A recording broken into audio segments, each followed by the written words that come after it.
안녕하세요, 명쾌한 최원장입니다. 얼마 전 블로그에 담적병과 시보가 같은 것인지 다른 질환인지 질문을 올려주셨습니다. 아마도 담적병 진단을 받으셨는데 시보가 아닌가 의심하시는 상황이신 것 같은데요. 안 그래도 저에게 진료 문의를 하시면서 과거에 담적병 진단을 받았다고 말씀하시는 분들이 많습니다. 그런 분들이 솔직히 다른 한의원에서 잘 나으셨다면 명쾌한 최원장을 찾으실 필요가 없으시겠죠. 담적병이라고 진단을 받았지만 담적병에 대한 한의학적 표준 치료로 낫지 않은 사례가 많고, 그런 분들 중에 많은 분들이 시보로 생각되는 사례가 많기는 합니다. 결론부터 먼저 말한다면 담적병과 시보는 증상은 비슷해 보이지만 전혀 다른 질환입니다.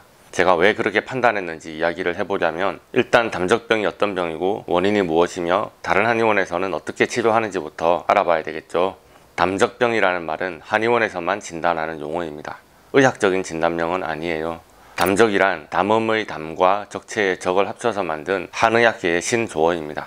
담음이 적체되어서 생긴 질환이라는 것인데, 담음이라는 것은 순환되지 않아서 정체된 체액을 말하는 것이고, 적취는 기와 혈이 정체돼서 막히고 쌓여있다는 의미를 뜻합니다. 담적이 되는 원인을 알아보면 미처 소화되지 않은 음식물에서 발생한 독소가 위와 장의 외벽에 단단히 쌓여 굳어져 담적이 유발된 것이라고 보고 있습니다.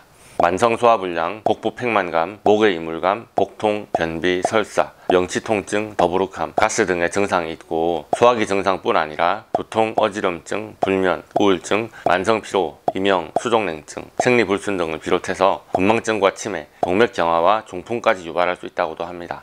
이것을 어떻게 치료하냐 하니, 한약이나 침, 뜸, 약침 등의 방법으로 담적을 제거하여 위와 장의 운동을 정상화하고 담적에 의한 자율신경의 불균형을 바로잡도록 한다고 합니다. 체액의 흐름이 오래 정체돼서 위장관의 기순환이 정체되고 막혀있다는 것은 명쾌한 최원장이 말하는 알러지의 정의와 매우 비슷하죠.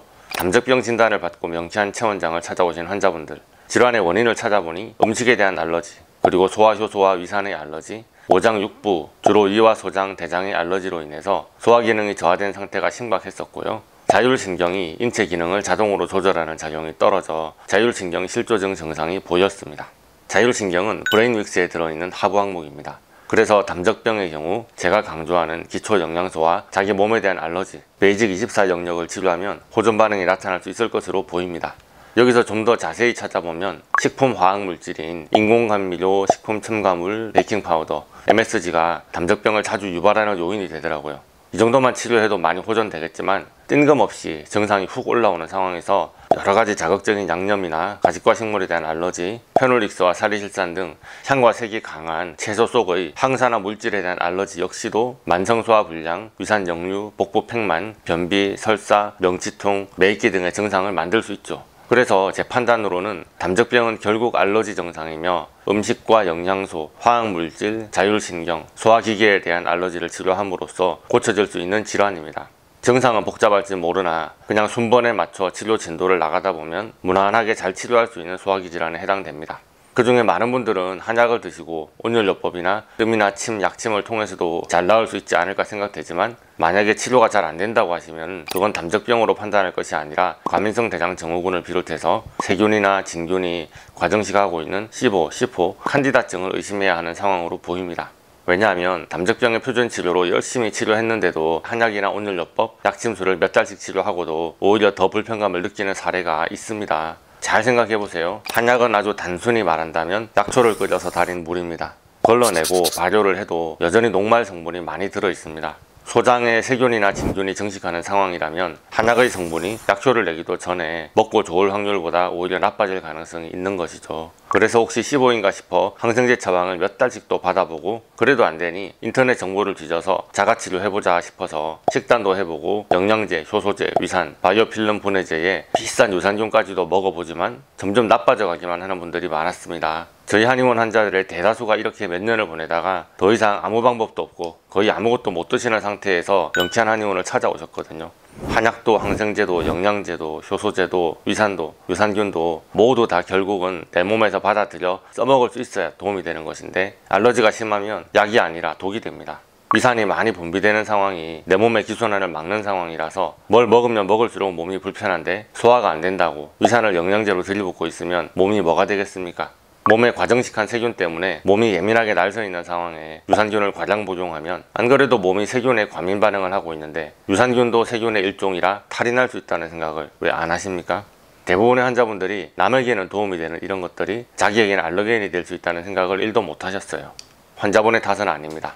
대부분의 의료인들 역시 알러지에 대한 개념이 없기 때문입니다. 오히려 약을 쓰면 증상이 치료되고 좋아진다라는 잘못된 믿음을 가지고 있기 때문에 확신을 가지고 환자를 치료하려고 들죠. 그러다가 환자가 더 나빠지게 되는 결과를 낳는 경우가 부지기수입니다. 내가 음식도 못 먹는데 음식보다 더 독한 약물을 소화 흡수할 수 있겠습니까? 내가 먹는 음식부터 잘 소화되고 흡수할 수 있어야 하는데 음식에 알러지가 있다면 그걸 치료할 방법이 있겠습니까?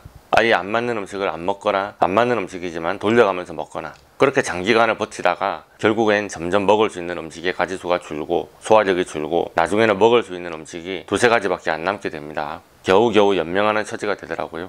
다른 치료를 비판할 생각은 없습니다. 그저 알러지가 있다면 그렇게 될 수 있다는 것을 꼭 생각해 보시라는 의미로 받아들이면 좋겠습니다. 자, 담적병과 시보가 같은 질환인가? 원래의 질문으로 돌아가 보겠습니다. 담적병은 원래 명쾌한 알러지 세계관에 따르면 일반적인 음식 알러지에 가깝습니다. 시보는 박테리아가 소장에 과정식한 상태로 음식 알러지와 유사해 보이지만 소장의 세균을 자극하지 않는 상태로 음식을 잘 흡수하면서 결국에는 세균이 몸에 번성하는 것을 종식시켜야 하기 때문에 단순한 음식 알러지보다는 훨씬 정교한 치료 프로토콜이 필요합니다. 겉으로 보기엔 둘 다 명쾌한 알러지 치료를 통해서 나을 수 있기 때문에 비슷한 것이 아닌가 싶지만 시보는 담적병과 비교가 안 될 만큼 치료가 힘든 난치성 질환입니다. 명쾌한 최원장 채널에 시보 자가치료 프로그램을 다 올려드렸지만 영상을 보시고 시도하시는 분들은 몸의 증상 변화를 자주 체크하면서 자주 댓글도 달아주시고요. 사태가 심각하다 싶으면 자가치료를 시도하지 마시고 저희한테 연락을 주시길 바랍니다.